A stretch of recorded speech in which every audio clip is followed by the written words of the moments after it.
Assalamualaikum warahmatullahi wabarakatuh. Selamat pagi semuanya. Apa kabarnya anak-anak Bu Guru? Salam sejahtera ya untuk kita semua. Mudah-mudahan dalam keadaan sehat walafiat. Bagaimana hari ini? Masih tetap semangat dalam belajar daringnya? Pastinya tetap semangat ya, walaupun belajarnya dari rumah. Tetapi kalian harus tetap semangat. Di sini bertemu lagi dengan Bu Guru di kelas 3 di tema 1 pertumbuhan dan perkembangan makhluk hidup. Minggu ini kita memasuki subtema 4 tentang pertumbuhan dan perkembangan tumbuhan. Dan hari ini pembelajaran ke-1. Di sini Bu Guru akan menjelaskan bagaimana materi pembelajaran hari ini agar memudahkan kalian belajar dari rumahnya.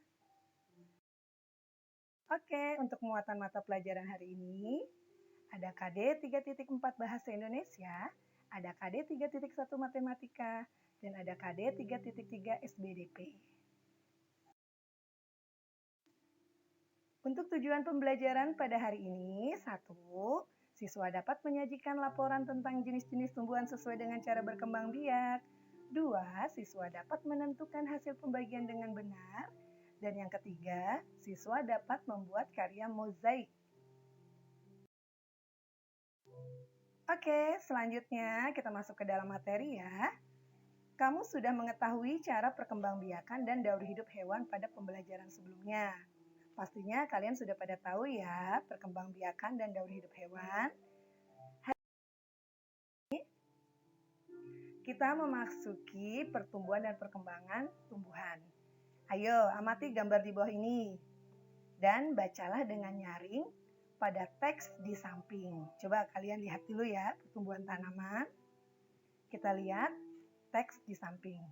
Kita baca dengan suara nyaring ya. Membaca nyaring adalah membaca dengan suara yang keras dan lantang.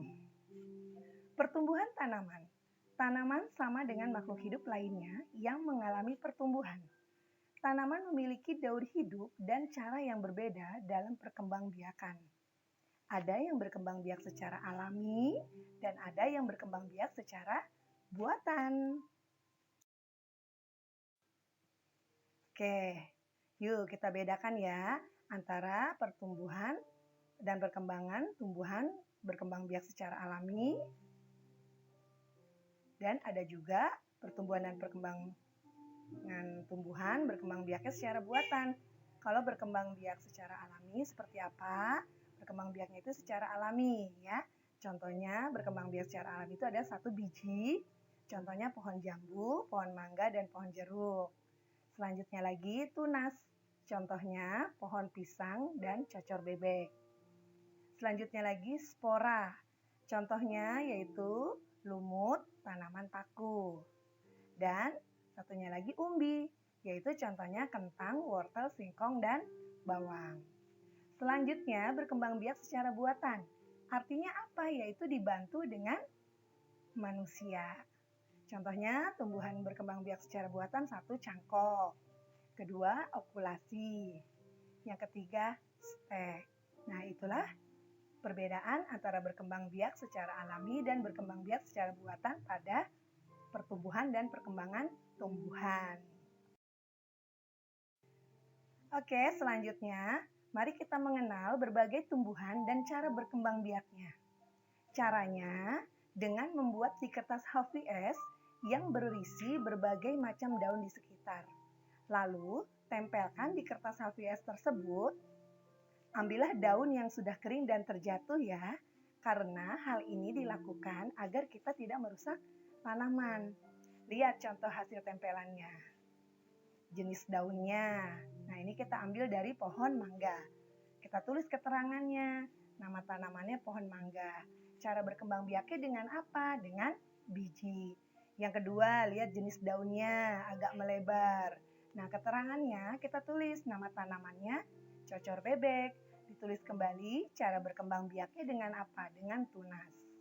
Dan selanjutnya lagi di bawah ada jenis daunnya itu daun tanaman bunga mawar. Cara berkembang biaknya dengan apa? Dengan pencangkokan. Di bawahnya lagi ada tanaman apa itu? Daun apa? Daun pisang. Berkembang biaknya dengan cara tunas. Bagaimana? Bisa kan? Ya, cari yang kering ya nak ya. Nah, selanjutnya, kalau daun kering itu dapat kita gunakan juga untuk hiasan. Menghias gambar dengan tempelan daun kering disebut kerajinan mozaik. Jadi, membuat hasil karya mozaik dengan teknik mozaik itu adalah dengan cara menempel daun kering ya. Langkah-langkahnya bagaimana? 1. Ambillah beberapa daun kering. Yang kedua, robek daun kering tersebut menggunakan tangan atau gunting. Lalu yang ketiga, tempelkan potongan daun tersebut pada gambar dengan pola gambar bunga pada kertas HVS. Oke, selanjutnya kita masuk ke dalam materi pembagian ya. Apa sih yang dimaksud dengan pembagian? Pembagian adalah pengurangan berulang sampai hasilnya habis atau nol. Kita lihat contohnya ya. 10 dibagi 5 sama dengan titik-titik. Bagaimana caranya? Tadi pembagian adalah pengurangan berulang sampai hasilnya habis. 10 dibagi 5 sama dengan 10 dikurang 5 sama dengan 5. Belum habis, dikurangkan lagi 5 dikurang 5 sama dengan 0 habis. Jadi, 10 dibagi 5, kita hitung 10 itu mengurangkan 5-nya sampai berapa kali. Nah, dihitung di situ ada 1, 2. Kita tulis di bawahnya. Jadi, 10 dibagi 5 sama dengan 2. Oke, bagaimana pembelajaran hari ini? Pastinya mudah ya dan mengerti ya. Tetap semangat ya nak ya. Jangan lupa kerjakan tugasnya hari ini mulai dari catatannya dan latihannya. Ingat, jangan pernah kalian mengeluh. Kalian bisa, pasti bisa, harus bisa. 3C is the best. Sampai jumpa lagi di video pembelajaran berikutnya. Akhir kata. Wabarakatuh.